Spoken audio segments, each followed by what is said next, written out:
Vídeo de hoje do canal do Nicola repleto de informações. Quero te atualizar sobre Miranda, cada vez mais perto do São Paulo. Gabriel Neves, que negocia com o Tricolor, mas agora está na mira também do Internacional. Vou te falar a respeito ainda de um lateral direito uruguaio oferecido ao Colorado. Tem novidades no Rio de Janeiro. Fluminense, Botafogo e Vasco se voltando contra o Flamengo, tudo por causa do público. Para completar, novidades sobre Borré e as últimas das eliminatórias sul-americanas, que foram suspensas. Mas antes de começar a passar as informações, só pedir para deixarem like no vídeo, para se inscreverem no canal apertando esse botãozinho vermelho de inscreva-se, combinado? Estamos quase chegando em 1 milhão de inscritos, conto com a ajuda de vocês para alcançar essa marca o mais rápido possível. Começar o vídeo falando sobre as eliminatórias sul-americanas. Nesse sábado, a FIFA e a Conmebol se reuniram e decidiram suspender as duas próximas rodadas das eliminatórias marcadas para o mês de março. O Tite, inclusive, faria a convocação da seleção brasileira nos próximos dias. Como é que vai funcionar a partir de agora? A data definida não está concretizada. A gente deve ter, talvez, esses jogos marcados somente para setembro ou outubro, mas ainda é uma estimativa. O Brasil enfrentaria a Colômbia em Barranquilha e a Argentina em Recife. Esses jogos foram adiados por causa da pandemia da Covid-19.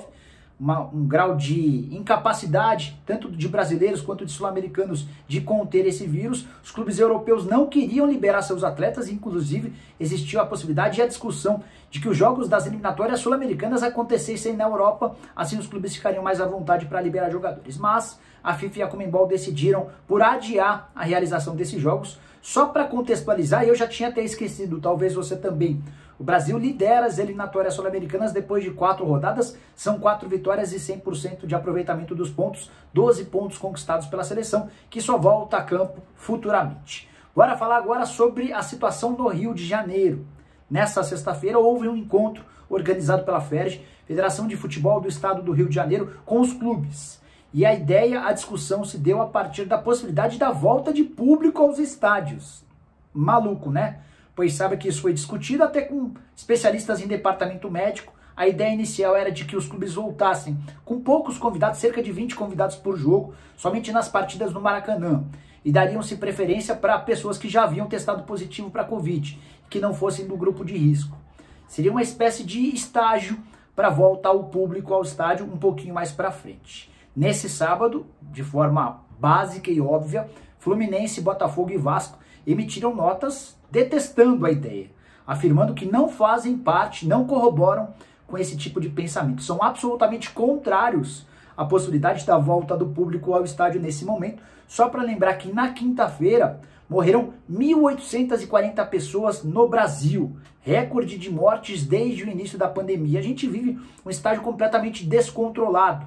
Inclusive, na próxima segunda-feira, durante o programa do Nicola, às 8 da noite, o Jorge Calil, que era diretor de futebol do Corinthians e é médico, vai bater um papo com a gente para contar sobre a necessidade ou não de paralisação dos campeonatos por aqui. Enquanto a gente discute isso, no Rio de Janeiro tem clube flertando com a possibilidade da volta ao estádio, uma grande maluquice.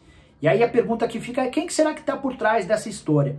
A julgar pelo fato de o Flamengo não ter participado dessa nota que foi emitida nesse sábado, todo mundo já começa a imaginar que é o Flamengo que estava por trás dessa possibilidade de volta ao público. O jornal O Globo, inclusive, chegou a afirmar que na partida de estreia do Flamengo já existiram convidados, que pesa e pega muito mal realmente. Bom, bora mudar de assunto. Quero falar agora sobre Gabriel Neves, volante de 23 anos de idade, que pertence ao Nacional. Você ouviu falar primeiro a respeito do Gabriel Neves aqui no canal do Nicola.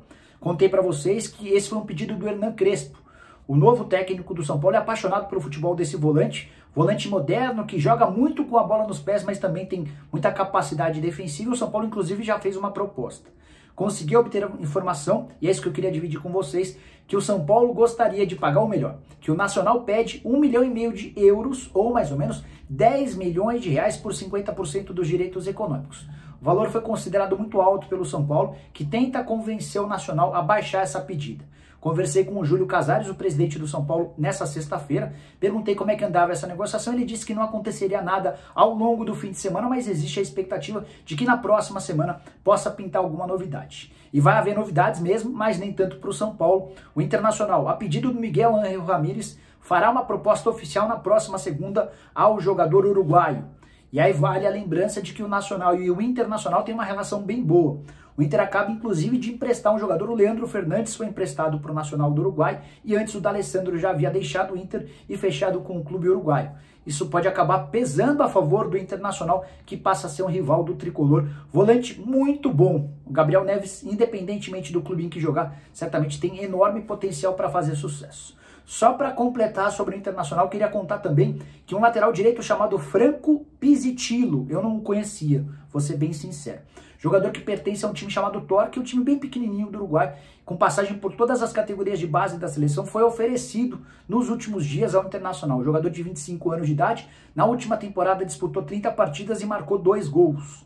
Lateral bastante ofensivo, o Internacional na busca por um jogador para essa posição. E aí poderia, a partir daí, pintar alguma novidade em relação ao Pizzitillo, que pode também ser sugerido para outros clubes brasileiros. A ideia do Torque, dos empresários, é encontrar um clube que possa comprá-lo em definitivo. Vou ficar atento a essa história e prometo voltar com informações e com atualizações assim que surgirem mais coisas. Mudando de assunto, falar a respeito de Borré. Tenho contado várias informações exclusivas sobre o Borré. Já contei para vocês nos últimos dias, há quase mais de uma semana, que o São Paulo era um dos interessados e vinha dizendo que a negociação era muito difícil. Agora, quase todos os portais já dão a possibilidade de Borré ser contratado pelo São Paulo como nula, porque o São Paulo se impressionou, se assustou com a oferta feita pelo Palmeiras.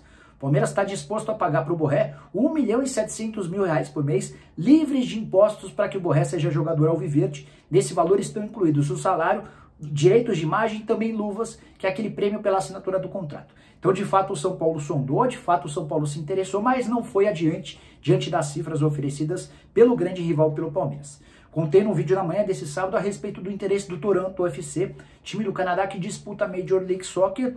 A oferta do time canadense é compatível com a do Palmeiras, cifras bem parecidas. A grande diferença é que o Borré ganharia menos para jogar no Canadá por causa da comissão. O Toronto FC destinou $4.250.000 aos agentes do Borré. Já o Palmeiras não reservou nenhum dinheiro para os representantes do Borré. Isso, inclusive, gerou um baita atrito entre o atacante, os empresários e especialmente o Palmeiras. A gente não deve ter novidade a respeito do Borré nos próximos dias. A nova estratégia do Palmeiras é deixar essa história calada, quietinha, imaginando que um pouquinho mais para frente, quando o Borré estiver mais próximo do fim do contrato com o River, o vínculo termina agora na metade do ano, aí sim o Palmeiras volta à carga, talvez até com uma proposta um pouco melhor para tentar ficar com o Borré em definitivo. O Borré deixou claro na última negociação com o Palmeiras que gostaria de deixar alguma compensação para o River Plate. Uma das alternativas para o Palmeiras era deixar um percentual de uma venda futura, imaginando que o Borré possa fazer sucesso no Brasil e no futuro ser vendido, por exemplo, para um clube grande da Europa. Bora fechar o vídeo falando sobre Miranda. Tenho conversado com o Miranda quase que diariamente ao longo da semana. Zagueiro que está livre no mercado, ele rescindiu seu contrato com o Jiangsu Suning, time que está fechando as portas na China, uma história bem maluca, porque o Jiangsu foi o campeão chinês, venceu o título em dezembro. Pela primeira vez foi campeão nacional e o Suning, que é a empresa que gerenciava, que administrava o Jiangsu Suning, acabou passando por enormes dificuldades financeiras ao longo da pandemia, colocou o clube à venda. Diante da falta de propostas, o Jiangsu Suning fechou suas portas. E vários atletas, todos os atletas que pertenciam ao clube estão disponíveis no mercado. O caso do Miranda era diferente, o contrato era até metade do ano e houve a rescisão do contrato. Mas bora te atualizar sobre as últimas desse sábado. O Miranda deve ser anunciado pelo São Paulo nas próximas horas. Até tentei confirmar com o Miranda se já está tudo praticamente sacramentado. O Miranda ainda não me respondeu, mas uma fonte minha no São Paulo afirmou que desde essa sexta-feira, quando o Miranda disse não ao Curitiba, a coisa andou bastante entre São Paulo e Miranda. E deve funcionar por um contrato. O que está pegando hoje, o que ainda impede o anúncio, é o tempo de contrato. O Miranda gostaria de 2 anos de contrato, São Paulo ofereceu um contrato até dezembro, prorrogável por um outro ano, desde que exista acordo entre as duas partes. O Miranda já concordou com a possibilidade de receber por produtividade. Ele teria direito a um salário fixo menor, bem menor do que ele imaginava, podendo alcançar a grana que ele gostaria se ele for titular em todas as partidas, se for bastante regular, se existirem títulos durante a passagem dele pelo tricolor.